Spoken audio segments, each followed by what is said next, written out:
بسم آب وولد ومنفس قدوس أحدو أملاك آمين بجزيابير أبو ولد بجزيابير ولد يسوع كريستوس كريستيان بجزيابير منفس قدوس منفس أويان ستسمهم أين تجزيابير أبوتات كهنات لا يكان مسير دياقونات بربعان بسمانيان معالتات بتسقى منفس قدوس بتمكت تولدكم كلكم مؤمنان بفتصم سلامنا كريستوس كما يلكم كما يحضركم كما يعرفيتكم آمين شمت العول هي እግዚአብሔር አምላኽና ንዘለዓለም ዝኸበረን ዝተመስገነን ይኹን እግዚአብሔር ዝኸበረን ዝተመስገነን ይኹን ጎይታዬ ካብቶም እኽለምን ወይኖምን ምስ በዝሐ ዝሕጎሱስ አብልበይ አብሊጽካ ሐጎስ አንበርካ ይብልሞ ቅዱስ ዳዊት በእግዚአብሔር ስለዘተባረከ ቃሉ ስለዘተመገበይሞ ጣዕም እግዚአብሔር ስለዘስተማቀረ ዩቲ ሐጎስ ረኺብዎሞ ነዝናይ ቅዱስ ዳዊት ሐጎስ አብልብና ከነበር እግዚአብሔር ቅዱስ ፈቃድ ይኹነልና ክብራት አሕዋተየ ዘለና የጽዋዓ ዕሽሻይ ድበለይ ዝብል ቅዱስ ጳውሎስ መጽሕምዎ መጽሕኖ ዘለኽን ጽዋዓ ቀሊል አይኮነን أنا نسخاتكم إجزيابير عدمي أبرس عدمي يبو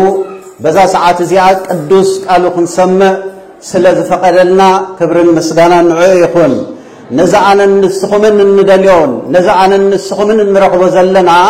ببزح حيلين دا تقادلو نزت أدقى رخو زي كألو جن بزحات اللو قدوس داوي تنتايبل قويتاي بزحات سي قد كارئينا ندابلو چاو يبللو مو برهان قد كاندس ددلنا يزبل أنا نسخمن متينا يزلنا طوعا بزحات سبات اندادلي وحرر اندابلو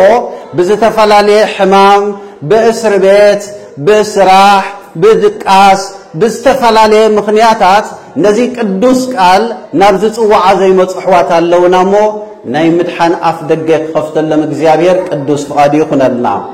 لمي نشتك الإجزابير نايتماكم أرئستي مبقس غيرنا كنمهارينا حق نمزراب لكاونت بيتكسيان أقدميت كلو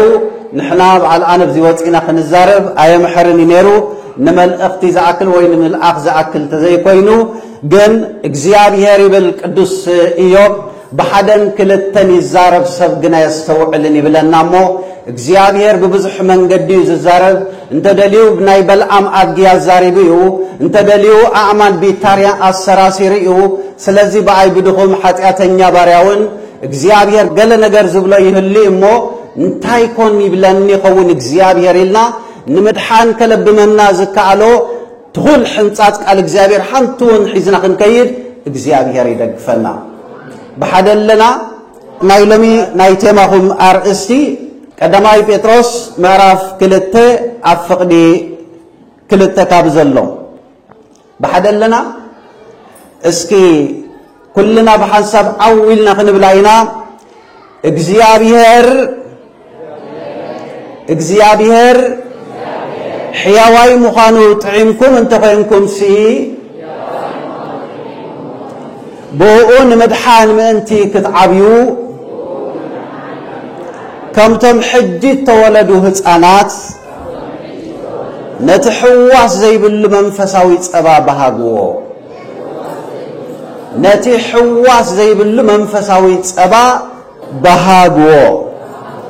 ቅዱስ ጴጥሮስ እንታይ ዝብለና ዘሎ አመለክቲ ቅዱስ ጴጥሮስ ለአንተ ቦታ ገሊጽ ነይሩ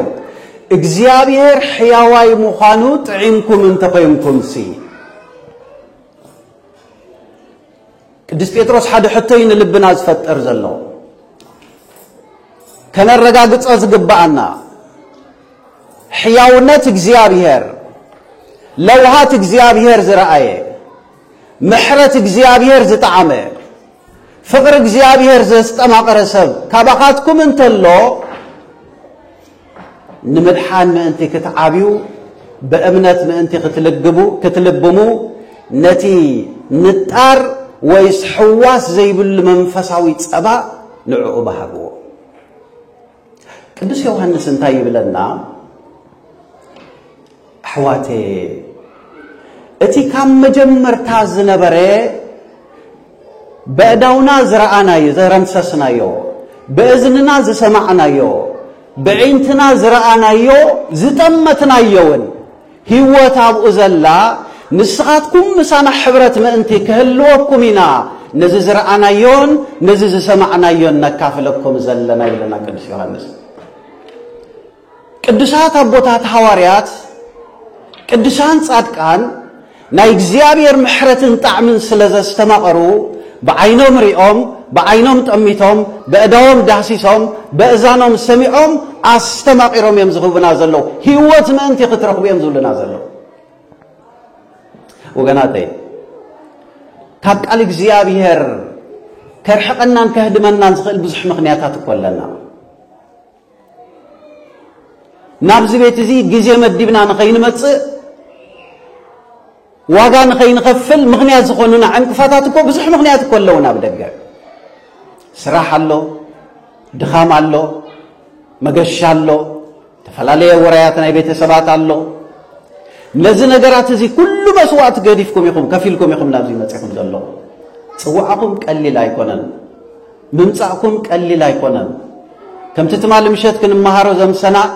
بعيننا زي الرئ بأداونا زي تحاس كاب እግዚአብሔር እንሪው ጸጋለና እንዋቦ ጨቢጥናዩ እንኸይድ ጸጋለና ሰብ ከስተውዕልን ዘይ ከስተውዕልን ካሊ አርእስቲ ነፍስ ወከፍ ሰብ ናብዚ ዝመጸግን ናይ እግዚአብሔር ጸጋ ቢኢዱ ሓቂፉ ከይከደ አይመለስ እቲ ቃለይ ዝዘርአይ ዝብለና ብዕብራውያን ከምቲ ካብ ሰማያት ዝናብ ወሪዱ ንምድሪ አስቲው ንተኽሊ አብቂሉ ዘርኢ ንዘራኢ ምግቢ ንተቀላቢ ከይሃበ እንድሕሪት ከም ዘይምለስ ከምኡ ድማ ቃለይ ከይሰርሕ ማንም ዝምለስ የለን ይብለና ክብርን ምስጋና ንዑ ይኹን ሎሚ ኣብ ነፍስ ወከፍ ልብ ሰብኣቲ ቃል እግዚአብሔር ክሰርሕ በየናይ ምኽንያት ኣይንፈልጥና እግዚአብሔር እዩ ግን ንዓይ ንዓኹምን እቲ ንሊድያ ዝኸፈተ ልቢ ቅዱስ መንፈስ ልብና ከፍተልና ቅዱስ ፈቃድ ይኹነልና ሐዋርያ ቅዱስ ጴጥሮስ እንታይ ዝብለና ዘሎ እግዚአብሔር ሕያዋይ ሙኻኑ እንተ ዳጥዒምኩም ከንኩም ሕያውነት እግዚአብሔር አይጣምና ፍቅር እግዚአብሔር አይጣምና እንጀራ ስለዝበርከተልና ጥራህ አይኮን ስራህ ስለዘረከብና ጥራህ አይኮን ነገራት ስለዘገባገበልና ጥራህ አይኮን መጽናዮ ዘለና ዝብዚ ዘሎ ጉባኤ ከምት ትማል ምሸት ክንማሃሮ ዘምሰና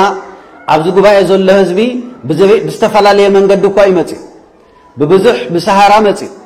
بحر سجيرو موت سجيرو بزح سكيات بزحات السادتي عسرتي جنزب أخفلتي شويتي عفنتي نزغلو نجار سجيرو صحين ده توقع بتأمية بتأمن وعملها كابزياوت أن نمبر ندبل كوي ما تزيد زلوا كل هذي نعملها ندات ما بتعز ما تقوي كابزا نجار زيا بسلام تراوت أن نجزيها كابزا انك زياد بسلام السجاجر النتراي ندبله مبصع عند أتويز مت البحري بتين بمعبل كتصفعن كجفعن كله عند زمرنا عملهم تسفاجرون كسجر كله وحوات بصعتنا أيرأنا رئينا مبر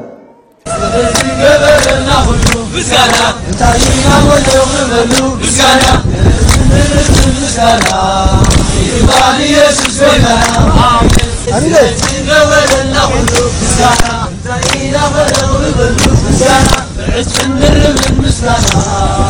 يباني يسوس ويتها الذي قبرنا كله مسكنة عشندر بالمسكنة يباني يسوس ويتها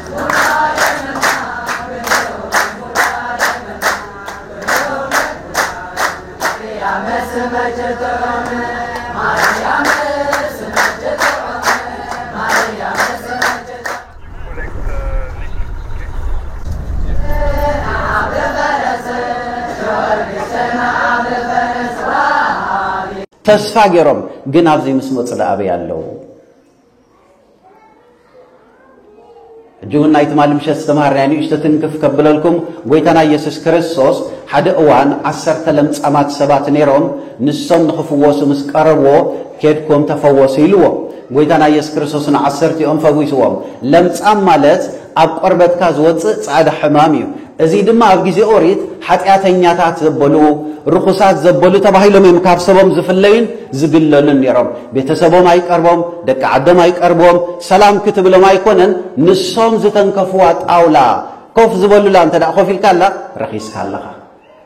ክሳብ ክንድዚ ብህዝቦም ዝተጸየፉ ሰባት ነይሮም ማለት ነዞም ወገናት እዚኣቶም ግን እቲ ንምድሓና ብስጋ ዝተገለጸ ናዝራዊ ኢየሱስ ክርስቶስ ወዲ ዳዊት እንዳበሉ ኩሎም ደድሕሪ ይኸዱ ስለ ዝነበሩ ሞታት ከተንስእ ሕሙማት ከሕዊ ለምጻማት ከንጽህ ጎባጣት ከቅንዕ ታሪኽ ስለ ዝሰምዑ ብህይወቶም ኣብ ግዜኦም ዝነበረ ኣብ እስራኤል ዝተገልጸ ምሕረት ስለ ዘስተውዓሉ ጎይታ ክምሕሮም ናብኡ ከይዶም ኪዱ ተፈወሱ ኢልዎም እዚ ዝግበር ኢልዎም ከይዶም 10ኦም ልክዕ ብዝኣመንዎ ጎይታ ብዝነገሮም ተፈዊሶም ካብኣቶም ሓደ ከመስግን መጺ ጎይታዬ ወዲ እግዚአብሔር ቅዱስ ስለ ዝገበርካለይ ምሕረት የመስግነካ ኣለኹ ኢልዎ ኢየሱስ ክርስቶስ ግን እቶም ዝተፈወሱስ 10 ደይነበሮን እቶም 9 ደኣበ ያለው ብሓደ ኣለና ምሕረት እግዚአብሔር ዘስተማቐረ መብጽዓ እንዳኣተወ ብሊብያን ብቀይሕ ባሕርን ብማእከላይ ባሕርን ካብ ኣፍ ደገሞት ኣብ ማእከል ሞትን ህይወትን ኮይኑ ብጾቱ ናብ ባሕሪ እንዳጠለቁ ከለው ገሊኦም ብጽምማይ ገሊኦም ብግፍ ኣብ ምድረ በዳታት ገዲፍዎም ዝመጽ ኣሕዋቱ ናሓቱን ነዚ ሰብ እዚ ኣበይዳ ኣሎ ኢልና እስክንትሕተቶ ንሕና ጥራሕና ምሕረት እግዚአብሔር ዘስተማቐርና ንሕና ጥራሕና ኣይኮንና ብዙሕ ሰብ ኣሎ ምሕረት እግዚአብሔር ኣስተማቒሩ ንድሕሪት ዝመለስ ቃሉ ዕሽሽ ዝብሎ ሓደ እዋን ጎይታና ኢየሱስ ክርስቶስ ኣብ ወንጌል ዮሐንስ ምዕራፍ 6 ንረኽቦ ታሪኽ እዩ ብዙሓት ሰባት ይስዕብዎ ነይሮም ይብለና ብዛዕባ እቲ ዘለዓለማዊ ህይወት ዝኾነ ናይ ህይወት እንጀራ ይነግሮም ነይሩ እስኪ እቲ እግዚአብሔር ዝደልዮ ጽድቂ ክንገብር እንታይ ክትምህረና ኣለካ ወይ እንታይ ክንገብር ኣለና እግዚአብሔር ዝፈትዎ ስራሕ ክንሰርሕ ኢሎሞ ጎይታና ኢየሱስ ክርስቶስ ድማ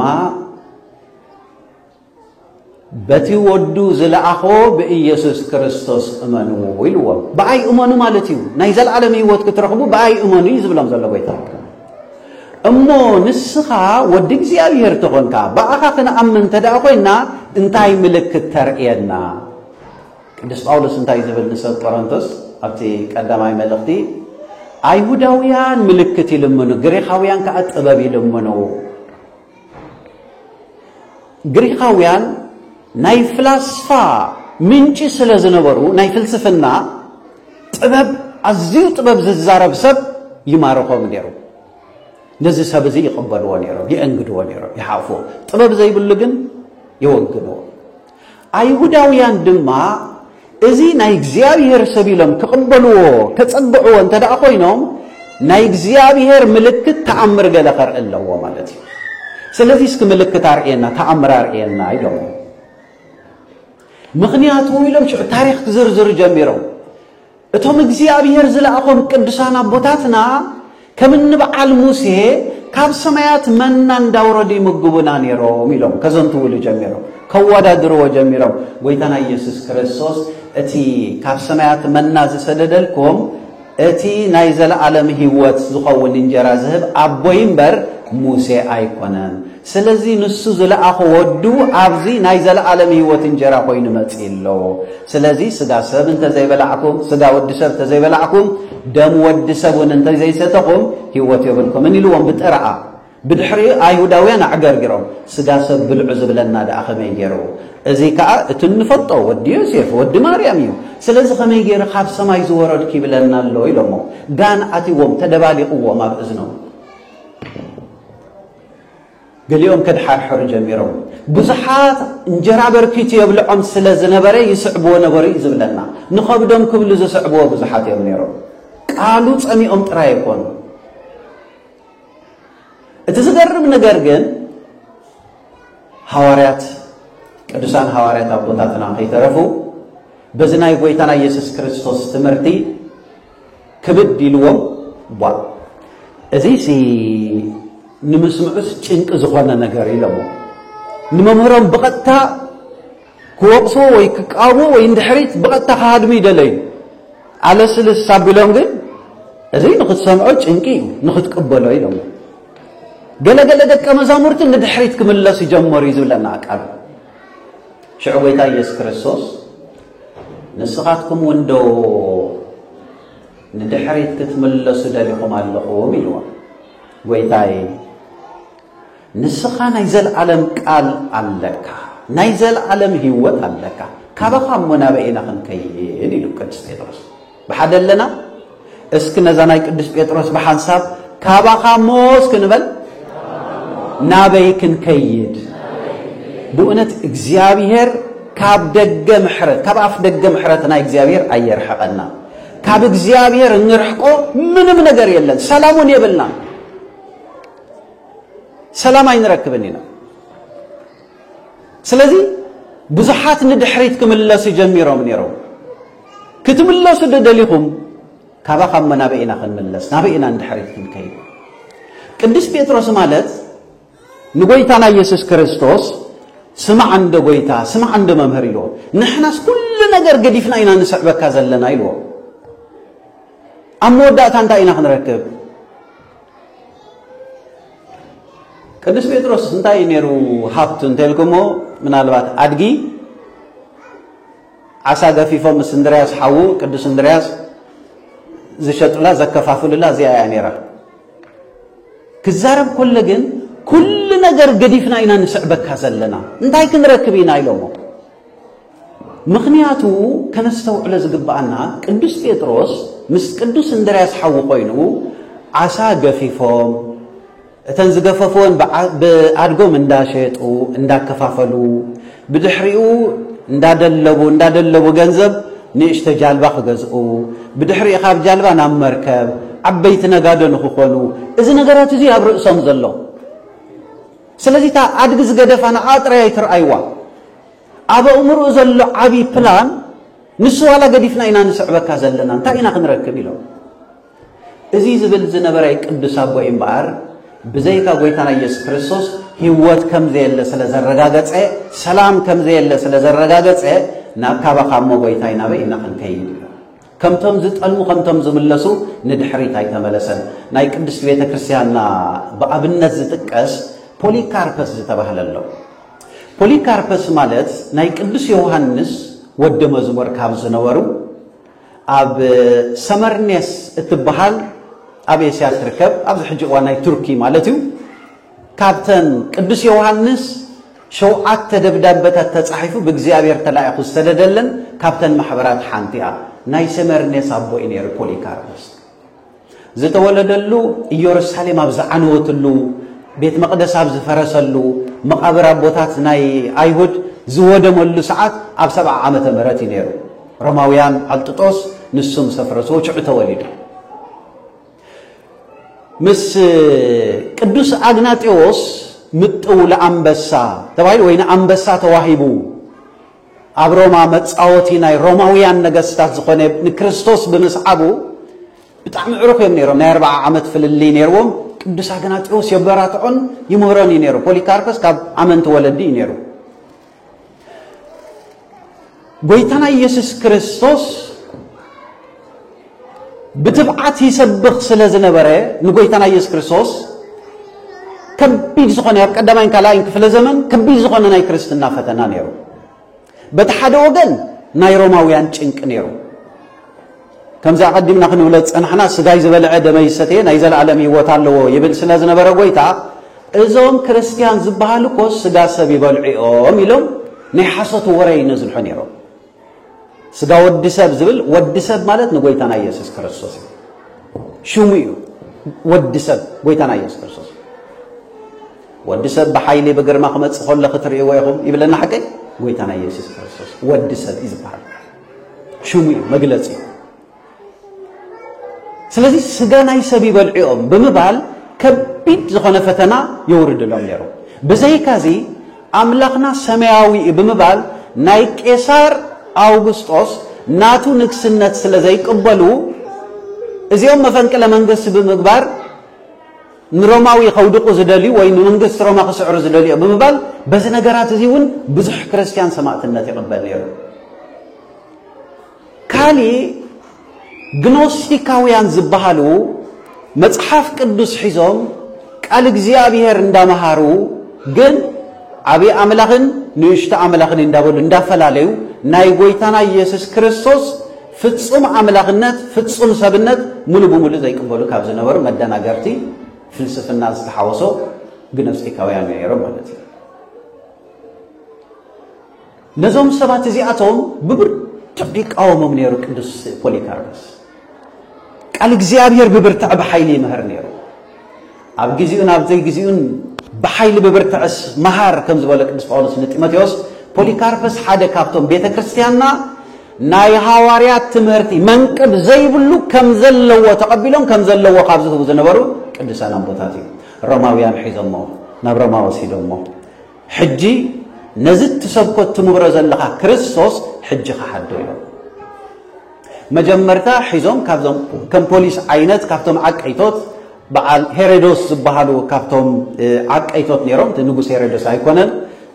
ንሱ ምሰቡ አቦውን ሓላፊ ነይሩ ሒዞም ብዙሕ ከቀባጠሩ ጀሚሮም ንስኻ እኮ ከመይ ዝበልካ ሰቢኻ ነዚ ክርስቶስ እትብሎ ዘለኻ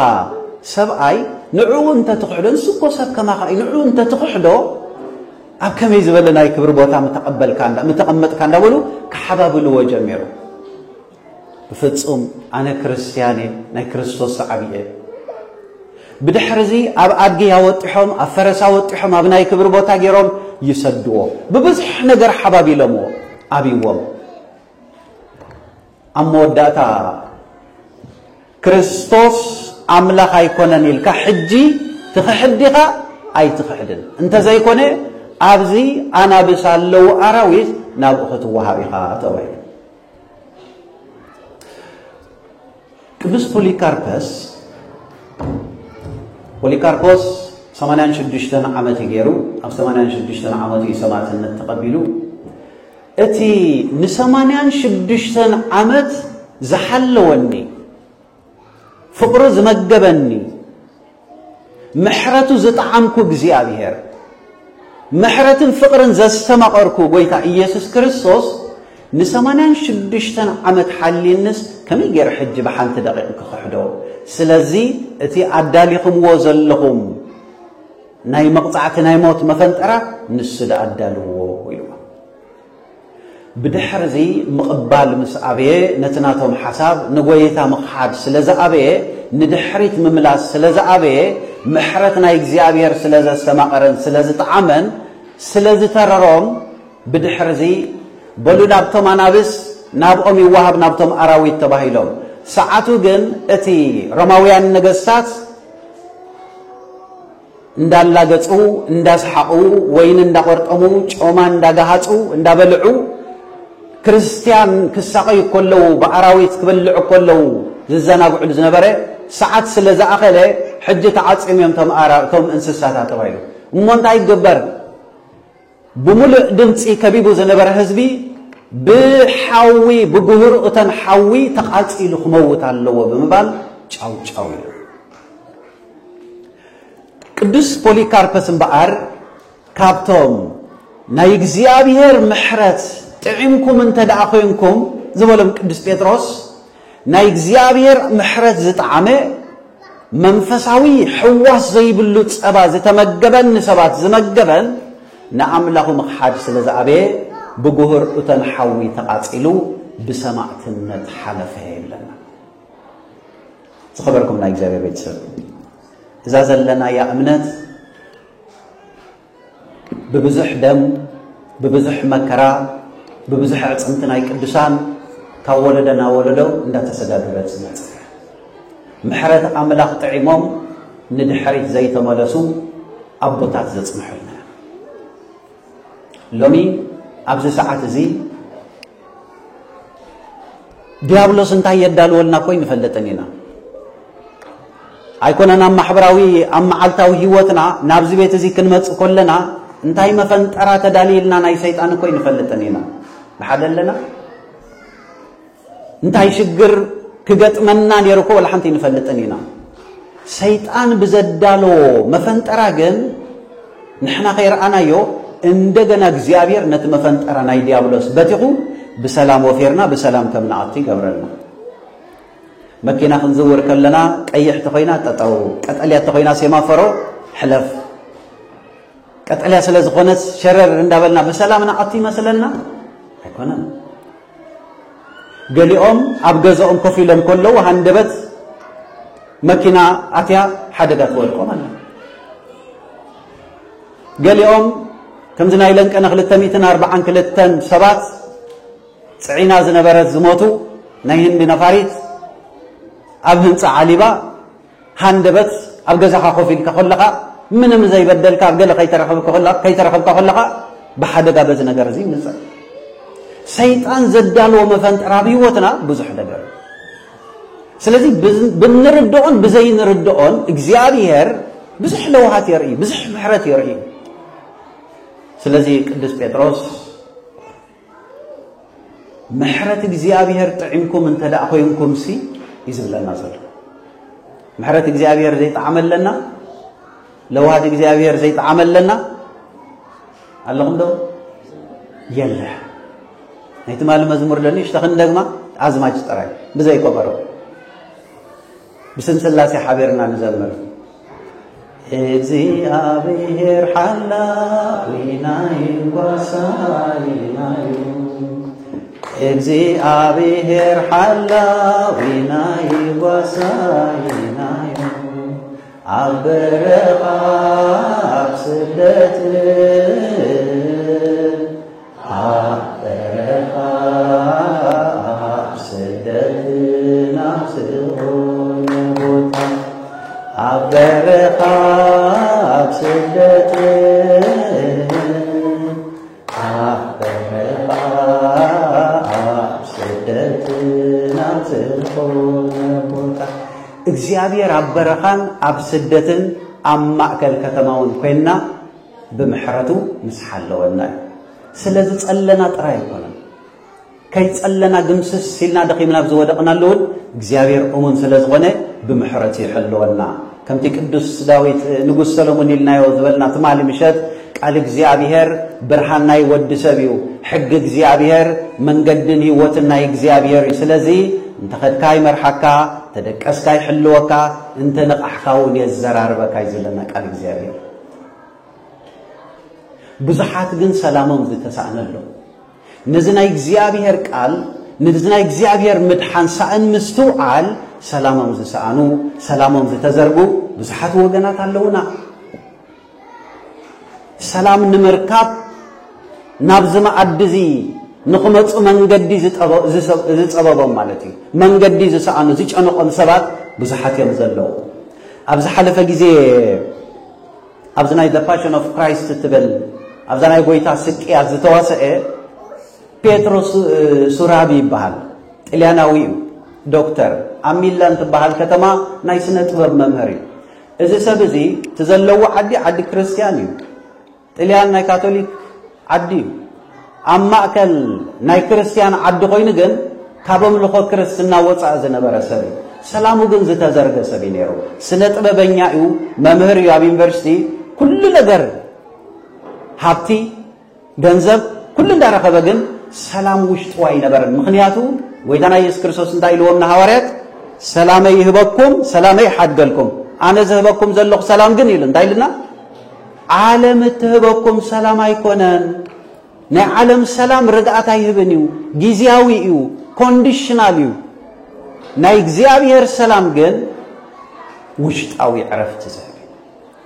እዚ ሰብ እዚ ሰላም ንምርካብ ውሽጣዊ ርግኣት ንኽረክብ ናበይ ዘይተዋናጨፈ ባዕሉ ካብ ዘዘንትዎ ታሪኽ እቲ ኣብ ናይ ጎይታና ኢየሱስ ክርስቶስ ናይ ስቅያት the passion of Christ ባራባስ ተባሂሉ ዝዋሳእ ዘሎ በርባን ማለት እዩ ተዓማጺ ሽፍታ ቅዱስ ንጉስ ጲላጦስ ንኢየሱስ ደኽፈትሓልኩም ወይስ ነዚ ዓማጽ ሽፍታ ኢሉ ዘወዳደሮ ማለት እዩ ነቲ ሽፍታ ፍትሓልና ኢሎም ሓቀይ ባርባኒ ይበሃል ንሱ ወይ ባራባሲ ይበሃል ከምኡ ኮይኑ ዝዋሳእ ዝነበረ መጀመርታ ሰላም ንምርካብ ናበይ ከይዱ ናብ ቲቤት ዝበሃል ኣብ ቻይና ዘሎ ሰሜናዊ ክፋል ናይ ቻይና ናብኡ ከይዱ ሰላም ክረክብ ኢሉ ናብቲ ናይ ቡድሃ ገዳም ናብኡ ኣትዩ ንሶም እዚ ሜዲቴሽን ዝበሃል ከምዚ بعد يوغا ገለገለ ዝበሃል ስፖርት ተባሂሉ ዘብል ዮጋ ባይዘወይ በክርስትና አይፈቀድልኝ ምስካሊቅ መንፈስ ተሐሐዝ ዋላ ንሶም ዝገልጽዎ ሐሳብ አእምሮ ጸጥታ ከምዚ ጌርካ አሚትካ ምስካሊቅ መንፈስ ተራኸብ ገለገለ ብነፍሲ እንዳበሉ ዝዛረቦ ነገር አለ ናይ ርኩስ መንፈስ ክርስቲያን ምንቅስቃስ ስፖርት መስራሕ ቤተክርስቲያን አይተገድና ሰብ ስፖርት ክሰርሕ ይኽእል ዮጋ ግን ምስ መንፈስ በቀጥታ ተሐሐዝ አለው ስለዚህ إذا من لما ما دزي جرو ورحجة لجرو سلام كرك بايك على. عندنا خابو تمليسو نابناي تشاينا قدام كأخيرو. أبناي تشاينا قدام مارشال آرتز بحاللو نسون كأ زمناي بوديستيوم تمساساليو جن كنز بمنك أسقاس أكلاتهم سنا أمراون أكلاون ومن خازد الدلالو زبل ردي زلوامي. أبز نجارات زي كيدو تساتيفو عرفت وسيلو سلام كرك بايك على مو سلام ده أبي أتركب تحقق سلام التهم عرفت التهبي شو عنا باي كيدو ناب أمازون كيدو بس بعد دوب أمريكا بعد برازيل دوب أمريكا مالت كم تعمل جمر تعبونا أبدا من هوان زتفتروا كم عزنا برسبات مالتي دستي بالله كسكستي بالله تلفزيون قال خوف مبل قال زبان بك أبرقة كم زلوا حفرتهم تراشفينهم زي تقولي يقول مسالتها أبركات زنبرو إنساسات إندهادنو بخور زناورو مالتي نايز عالم زي تشاو تاين دلين زول سبات نايز عالم زي تكنولوجيا عين دلين زول أكلات مالتي اسكي كابزنا عالم وصا أخوينه أبو خيد سلام كرك بلغانا أو فتينوا سلام دليوا سينوا كرك بايك على بدحريو ميل جيبسون إذن The Passion of Christ نسوز بلا مالتيو the director نادا نزانا يشفتا أكال كتواسع الليسي نعايلو أستوعلو أي أمنني بزعبا كريستوس بزعبا أملاق من النجار يفلتنا يقبلني انت فلتونا يأمنني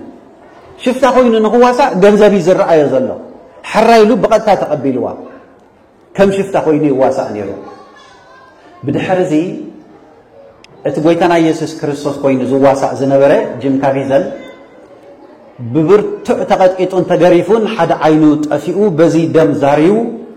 بيلاطس أبد دباباي أفردي أو إمو أبقدمي أيهوداويان مالتيو أتتوسو بربان دما نزي دخفت حالكم نزي تواهيلو بنبوس بيلاطس أبقدمي سمسوات اندق لدلو كمزير حلف قبل كله كردو بزي كأل ناي إلكتريكاوي ساعات بزمسل وشتاوي كتت تتسمعني زبل ناي بحقي هو تمالتي مخنيات بتناي جيم كابيزل ناي كريستوس بحري قص بحري حيزو زواسع زلو إيسوس كريستوس سلدك سبعت قبل زتغرف غرفات زرقو بمكرا اتي قصو بدم تحاصبو عينو فسيسو حدا عينو تغوديو خريقو كله بقصبات كلتشح عمت ندحري تمليسو نمدحنا زتغبره واغا زتخفل لك الله سلام ذهب زي مالتي بمبال ملؤ ليت خيدك اس حدركو يزبل بدحريو نزحاتو نزبلو سلا زي نبره بوشت اي كملالس مس جمركو اموداتا ግን አማን በአማን ክርስቶስ ኢየሱስ አምላክ መሆኑ ተቀበለ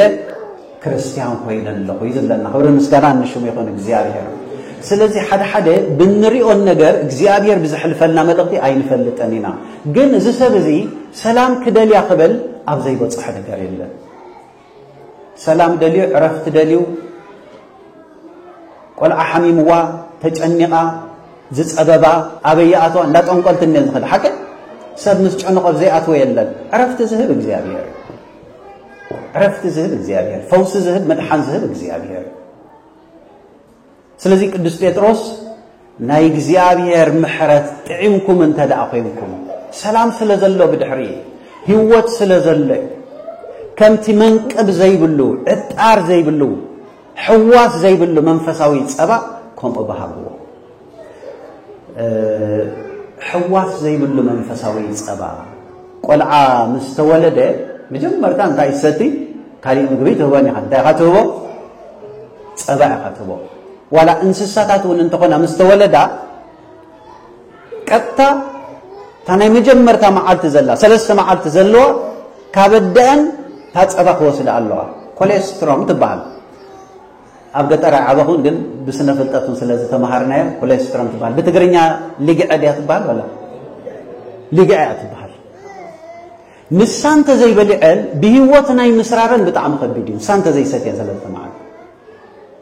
እታ ሰለስተ ማዓልቲ እታ ሊግዕድ ትባል ንሳንተ ዳጠብየን ግን እትናይ ንሕማም ንኻሊ ናይ ግዳማውያን ታህዋሳት ናይ ምጽዋር አቅሚ ነቶም ጻድዋየት አደም ክብ ዘበል አካል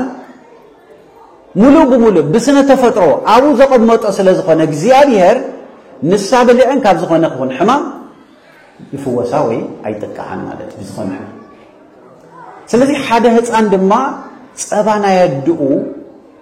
ሕዋስ ዘይብሉ ካሊ ትምርት ዘይብሉ ካብ ቃል ክርስቶስ ወጻእ ዘይኮነ منفساوي قال እግዚአብሔር ንሱን ተዳረኺብኩም عرفت خطرخبيكم زبزال ክርስቶስ ከምቶም መንፈሳዊ ከምቶም ህፃናት ሕዋስ ዘይብሉ ጸባ ሎሚ ሕዋስ ዘይብሉ ጸባ ንምርካብ ጸባ መልይ በማይ ዝተቀጠነ ካሊ ኬሚካል ዘአተወ ግን አዝዩ ብዙሕ ጸባ ይዘሉ ነብይ አሞጽ እንታይ ዝብለና በትመወዳእታ ጊዜ ብለና በትመወዳእታ ጊዜ ቃል እግዚአብሔር ዝሰዓኑል ጊዜ ከመጽዩ ሰባት ካፕቲን ናብቲን ካብ ሰሜን ናብ ደቡብ ካብ ምዕራብ ናብ ምብራቅ ክንቀሳቀሱም ግን አይረክቦን ይላል ኣብዚ ሕጂ እዋን ቃል እግዚአብሔር የለን አለምበር ከም ለቡካ ቃል እግዚአብሔር አይተሰከረ ቅዱስ አሞስ ነብይ አሞጽ ንምንታይ ዳሉ ዝዛረብ ዘሎ ከምዚ ቅዱስ ጴጥሮስ ዝብለ ዘሎ ሕዋስ ዘይብሉ ጸባ ሕዋስ ዘይብሉ ቃል እግዚአብሔር በጋሻ ትምህርቲ ዘይተለኽፈ በጋሻ ትምህርቲ ዘይተነድፈ አቦታትና ሐዋርያት ንበዓል ቅዱስ አግናጢዮስ ንበዓል ቅዱስ ፖሊካርፖስ ዘሃቦም ብኾሙ ተቀቢሎም ብኾሙ ዘመሐላለፍዎ እዚ ትምህርቲ እዚ ዝርከበሉ ሰዓት ጭንቂ ሕዋስ ዘለዎ ትምህርቲ منفقنا زلوا تمرتي زلوا عالم لبي قال እግዚአብሔር كم لمي لي تسكر ስለዚህ እዚ ጽሪ ቃል እግዚአብሔር እንረኽቦ ሕዋስ ዘይብል ጸባ መንፈሳዊ ጸባ እንረኽቦ ኣብዛ ቤት እዚ አሞ ዝመጽ ሰንበት ቀጻሊ ካብ ዝመጽ ሰንበት ጀሚርና ነዚ ህይወት ዝህብ ሰላም ዝህብ ሕዋስ ዘይብሉ ጸባ ክንሰቲ እግዚአብሔር ይደግፈና ሎማዓንቲ ትመጽ አጋይሽ ክትህሉ ትኾሉ ይኹም ካብዛሎም ማዓንቲ ንድሓሪልኩም ቃል እግዚአብሔር ቃል ተአቱሉ ምስ እግዚአብሔር ክኸውን ይኽእላሉ ሰላም እንረኽበሉ ካብዚ ንሰርሒናኮ ገንዘብና ግን አይበርክተን ንጎይናኮ ግን አይንቀድምን ቃል እግዚአብሔር እንታይ ዝብለና ሃናጽ አይን ቤት እንተ ሃነጻ እግዚአብሔር እንተ ዘይሃነጻ ግን ትርጉም የብላን እግዚአብሔር ንቤት እንተ ዘይሃነጻ حلوا وين ويزبعنا نختما انت حلوا ግን እግዚአብሔር እንተ ዘይሐልይዋ ትርጉም የበላን ዋጋ የበላን ይችላል ስለዚህ እግዚአብሔር ዘሐነጾ እግዚአብሔር ዘበርከቶ እግዚአብሔር ዘሐለው ሁሉ ጊዜ ሰላምን በረከትን ስለዘለው ካብዛሎም ማዓንቲ ንድሓር ብፍላይ ደቅ ዘዓዲ ዘበልኩም ማለት ደቅ ድራመን ኣለኹም ዶ መብዛሕት ጋይሽ ግዲ ደቅ ድራመን ኣለና ዶ እስኪድኩም አፋብሉ አጋይሽ ጥራይ ከይነሆን መብዛሕትና ከይታፈረና